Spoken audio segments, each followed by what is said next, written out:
But I think live, it's kind of different because in a way it's kind of easier to be less thoughtful with it. Like, we kind of work off our music being like really simplistic, and like I think live we kind of are able to just not really think about what we're doing and sort of like lose ourselves to it a little bit. But I don't know, I think we kind of want to translate what we've done in the recordings more live now, where we can like expand the instrumentation of the band, so we can have like synth players and violin players and actually like think about why we're playing something rather than just playing it. I don't know, because it's easy with the music that we're making to sort of make it really like thrashy and rock, and like that's something that I just don't think we're really interested by anymore, just like being a typical like guitar band. I don't know, it's like we want it to be like more thoughtful, because that's definitely like the experience that we had with the album, like recording. Yeah. In that sense then, because well, the album I wrote down 19 tracks in 40 minutes. How big a part of that is kind of directness and kind of trying to convey a certain message or convey a certain feeling, just in as quickly as you can, or not quickly, but as direct as you can? Well, I don't know. I think we subconsciously just have like very short songs. They're like kind of maximum 3 minutes. Right.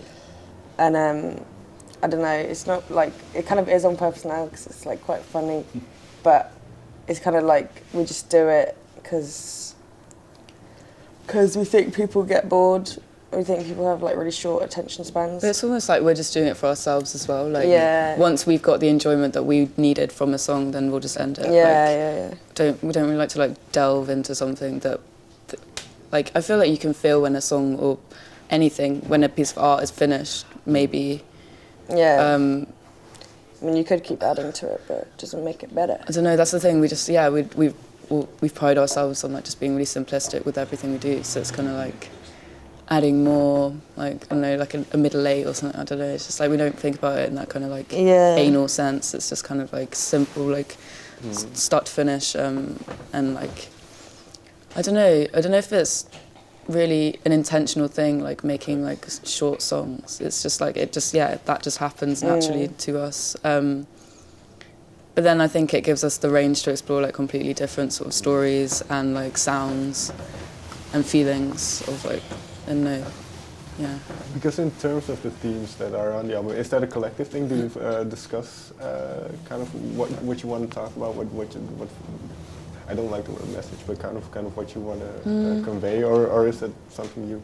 We just let her do what she wants. I don't know. I don't think you can really set out, unless you're making like a concept album about like, I don't know, like your house or something. Like, I don't know. You can't your really house. Like. That's what I've always wanted to do. I wanted to make a concept album about a house. A house. So you can like have a song about Hoover, a song about a cat, and like, I don't know, but our like, house. Maybe we could do it about our house, with the mice. But like, I don't know if you can really like actually set out to make an album about something in particular. It just comes naturally. Like the lyrics come from like many different places. It's like about sort of taking on characters and living life through the eyes of like a child or like an alien or someone that just doesn't really understand this like world around them. Or it's about having experiences and not having done what you wanted to do in that experience, and then creating your own reality in a song and just like allowing that to exist and allowing that story to be the true one or something. So it's a mix between actual experiences that you and the band have, and then kind of fantasy stories. Yeah. And just like, ultimately it's about sort of like growing up in London, but almost like having this sort of parallel world that, is like seen through these different sort of like perspectives, eyes, and kind of like parodising that or like making it kind of ironic or satirical. I don't know, it's just like a load of different approaches to writing, I think. For somebody then who's been only to London once very quickly, how would you describe, and I'm sure that you can talk a lot about this, but what is one of the key things of living in London or growing up in London? Expensive. Yeah, it's just like the tale that everyone tells in like the cities. I mean, it's just like gentrification is obviously a a thing that's existed, like, but more so in the last sort of like 4 or 5 years. The amount of kind of like social cleansing and areas where people are living now that they just wouldn't have before, like businessmen that are like kind of like destroying these places that we kind of like grew up in. I think, but really ultimately it's just important to be like socially aware of that happening, the existence of gentrification happening. It's not necessarily like we're enforcing change of what we're saying. It's just like, I mean, change should happen, but I think it's more about striking up a conversation and being like a kind of responsible person by like having that kind of commentary about it. Does this go back then to what we started with the Windmill, where you mentioned kind of you have those venues where it's very formal and you could just go to your show and there's a distance, and then is that part of it as well, or am I now making? Well, like independent venues are kind of closing down all the time. There's one called the Montague Arms, which is closed. So like it's kind of coming to a point where it's like if you want to see gigs, like you have to go to places like that. But not even just like that, just like places that don't really have any soul, or but they're like allowed to exist because they've got like funding by like Vice and stuff. It just then gives the venue, it takes on like a different meaning. It's not really about the music, it's about like the shareholders of the venue itself and like the business that it creates, and the places that they're situated in, like East London or like Central, like, I don't know, it feels a bit soulless. I don't know, and yeah, I think there's like a lack of care maybe from the mayor or from like the government or something about like these venues that actually have communities that exist, and they're almost like these sort of like underground sort of, like maybe scenes that are happening as a kind of retaliation to the sort of like growing like weirdness of like the society or something. It's just like people are given this like safe space to exist in and be able to like do whatever they want. Yeah, and there's like a lack of protection for those places, and I think Windmill is probably the last remaining one that actually still exists, that is like a great place. But yeah, Yes, there's true. like, yeah, there's not really many, I can't really think. There's like the Five Bells there, Montague don't have anymore. I just can't think of like actually. I find this interesting because I think you've never minced words about kind of how you feel about things, and for instance, well, you mentioned the mayor and things, but I think in the opening, about the second song, "Burn the Stake," you write, "Build a bonfire, put the Tories on top." Yeah. So I can assume you don't worry about it. It's kind of just what you're thinking that comes out. Yeah, I think so. Well, I think it's just, I don't know, sort of sampling from different things as well, because that was like from a march that we went on and heard that kind of chant. And I think it has a kind of like ritualistic thing when you say it, and it kind of makes you feel something inside.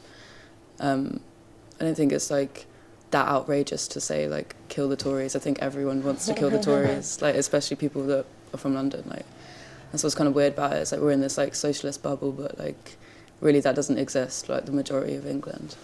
And so it's that kind of like anger of like, I don't know, not feeling like your like voice is heard or spoken for. So yeah, is that kind of inevitable these days? And then not just in the UK, we have it all over. But that kind of frustration with the younger generations of how things are going.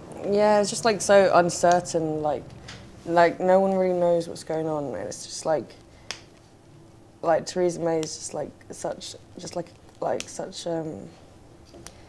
like a puppet, and she just has no idea what she's doing. She can't even like speak. It's like this person that's meant to be like representing our country. she actually has the body of a question mark. Someone once said it's like, the way she stands looks like a question mark. She doesn't. Yeah, it's like She's just a joke. Like Doesn't convey much authority, you know. no, it's like yeah, well, you just don't feel like anyone's really speaking for you on behalf of you. But then that kind of negativity also brings a lot of positivity in the way that people come together and like kind of retaliate against it through like, I don't know, being creative or something. Finally then, Because I do think the album ends on a hopeful note. The song Tomorrow, I think it's from partly from Bugsy Malone. Yeah. And the final line is then I won't take no for an answer. So that why did you kind of go for that track? And Oh yeah, put that's that cool. That's got a nice ending to it. I never even thought about that ending like that. I don't know. It was kind of like one of the songs. I mean, it's not our song, but for some reason we just randomly started playing these chords, and then I started singing that song over it, and it had it was almost like that kind of pub rock thing of like everyone coming together at the end. Everyone's like really drunk at the end of the night, and you were just like having this sort of like sing song, and maybe that's like a kind of ultimate ending to the like experience of the album. It's just like everyone coming together at the end, and like I don't know, and then it goes into like bird song, like a bird tweeting outside our producer's studio. I don't know, it's almost like the night's ended and like everyone's going to sleep and like the bird's coming up or something. In terms of, because you're a new band, you're signed to Rough Trade, a very, very renowned label, your debut album. So in terms of ambition, then what does that line mean to you? I won't take no for an answer. With Rough Trade. Just being like, ultimately knowing what you want from something and not really allowing people to control that and like mold you into what they want. It's like your experience. You have to do what you know is right for yourself. Yeah, not compromising. Yeah. Like, it'd be nice if people like it, but if they don't, then... Because that was weird when we first started the band. It's like we had no clue what we were doing really. And so like people sort of make decisions for you, and then you have like, I don't know, some kind of like strange evolution of how your band's going. And I think now we've kind of sort of like realised what we want from it and like what our agendas are within it. And so maybe that's kind of like the ultimate message of like us learning from that experience of just like you need to know what you want, and like I don't know what I'm talking about. No, well, very that's quickly true. then, what is it that, and I don't know if it's easily explainable, but what is it that you want? Is it stadiums? Is it what it... The ambition of the band is like, well, we've like never really had an ambition for it. It's like kind of just want to stay at this level. We just I don't know, want to like take things in our, like, I don't know, just naturally. I don't know, it doesn't have to be, I don't think we really aim to be playing like Wembley Stadium. I think it's more just, I don't know, working with really interesting people, recording with great people. It's just like all about meeting and doing what's integral to us.